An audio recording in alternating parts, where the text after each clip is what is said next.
Home tutoring. Growing up, you may have had at least one lesson. I've had a few, not because I was bad at the subject, but to sharpen a few things. Love it or hate it, it was helpful, so it's only right for us to highlight this side hustle. Welcome to the Side Hustle Show. This is the show where we break down the side hustles that are trending online and show you how we do it. I'm Lucas Sakari, your host, and in this episode we are talking about the home tutoring business. As always, before we begin, I need you guys to hit that like button and subscribe. You've done it?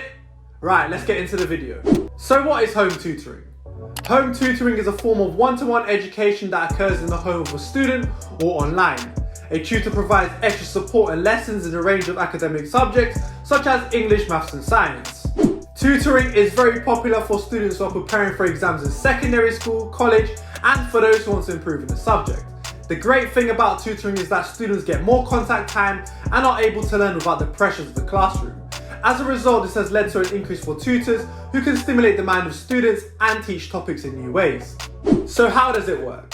First, a tutor will meet with the student and parents to identify the topic the student needs support, create a lesson plan and arrange a schedule to teach. Once this is done, the tutor will then align the topics with the school curriculum to ensure improvements are made during the school term. Tutors usually work during the school term and summer holidays to give students a head start when returning back to school. There are two ways you can work as a tutor. One, you can work for an agency, for example First Tutors and TEFL UK, where you work with students at home or online. Another way is to work as a freelance tutor where you find your own work.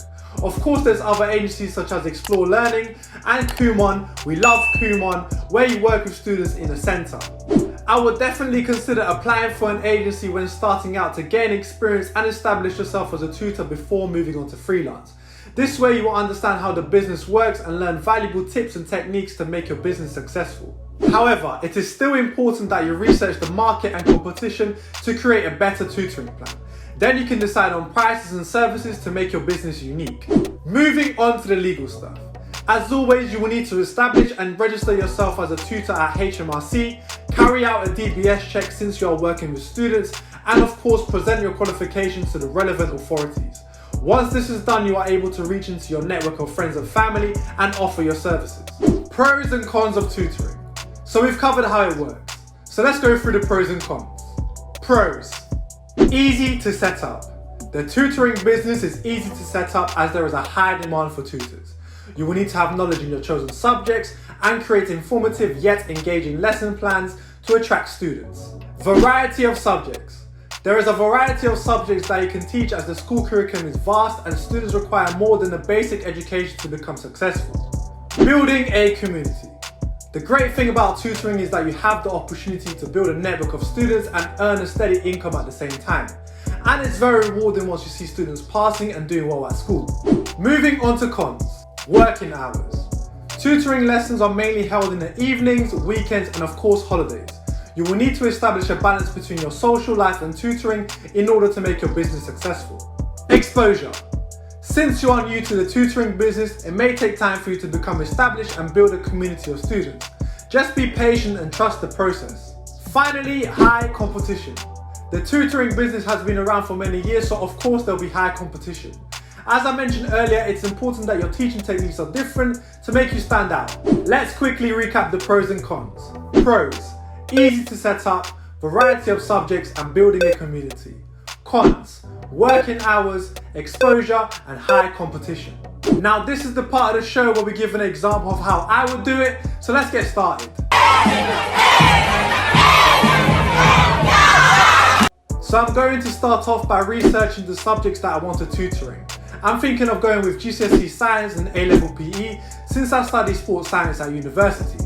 As always, let's say I've completed the process of becoming a licensed tutor and have been DBS checked and now I'm ready to work. Guys, make sure you do this to avoid any complications. First up, I'm going to apply for a few agencies such as First Tutors and Kumon in order to gain some experience of how the tutoring business works. Then I'll reach out into my network of family and friends and begin to offer my services as a freelance basis. Moving on to prices. I will try to base my prices to the competition, but to start off it will be lower due to my experience and expertise. To overcome this, try to offer a free Zoom session so that students can get an insight of what's to offer. Moving on to working hours. I'll be working after school and weekends, and of course during the summer holiday. However, remember to create a balance between your social life and work life. Moving on to material. Luckily, I've kept some science books over the years, so I'll use those, and I'll research updated curriculum online. Another option is to reach out to teachers so they can provide information on exam topics. Finally, marketing. I will use social media to promote my services, as I can run ads to reach new audiences. But I'll also use word of mouth, which is a common way to attract students. Flyers could be another option, which will be posted in community centres and libraries where students can see. Also, find a way to make yourself stand out. If you're a science teacher, show your expertise. If you're a science teacher that helps people get straight A's, then say that, only if it's true. No cap. So that's how I would do it. The main thing is to be consistent and make sure what you are teaching brings value to the student. It's a pretty simple concept once done well. And that's our show. Let us know in the comments what subjects you will teach and how you will start your business. As always, leave a like if you enjoyed this video and don't forget to subscribe. We'll see you soon.